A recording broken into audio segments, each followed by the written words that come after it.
পেজে ইদানিং এত এত ফেক কাস্টমার হয়ে গেছে, আসলে কোনটা রিয়েল এবং কোনটা ফেক আসলে এটা বুঝে তো ওঠা যায় না।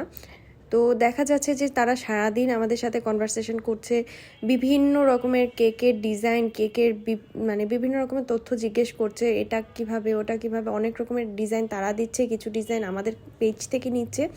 তো সারাদিন কথা বলার পরে যখন কনফার্ম হয়ে যায়, জাস্ট নাম, ফোন নাম্বার এবং কিছু টাকা পেমেন্ট করে আমাদের যে অর্ডার কনফার্ম করতে হয়, তখনই তাদের আর কোনো খোঁজ খবর থাকে না। তো আমার কথা হলো যে আপনারা যখন একটা জিনিস মানে ফিক্সড করেন যে আমরা একটা কেক লাগবে বা কিছু বা লাগবে না, এরকম যে কোনোটাই হোক না কেন, তো আপনারা তো জানেন যে আপনারা কেকটা নেবেন কি না, বা আপনাদের চয়েস মতো আপনারা তো ঠিকঠাক করেন। এরপরে আপনারা আর কোনো রিপ্লাই করেন না কেন? তার মানে আপনাদেরকে তো ফেক কাস্টমারই ধরা হবে, তাই না? তো দেখা যায় যে সারাদিন কিন্তু অনেক অনেক কনভারসেশন হয়। তো দেখেন, আমাদেরও কিন্তু একটা সময়ের ভ্যালু আছে।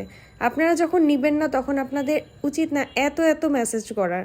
দেখা যাচ্ছে দিনের মধ্যে তাদের সাথে 100 মেসেজ হয়েছে, এরকমও আছে। তারপরে দেখা যাচ্ছে তারা অর্ডারটাই কনফার্ম করছে না। তো এইভাবে করে মানুষের সময়টা নষ্ট করে আপনাদের কী লাভ হয় আমি তো জানি না। আশা করি এই ধরনের কাজ থেকে নিজেকে বিরত রাখবেন।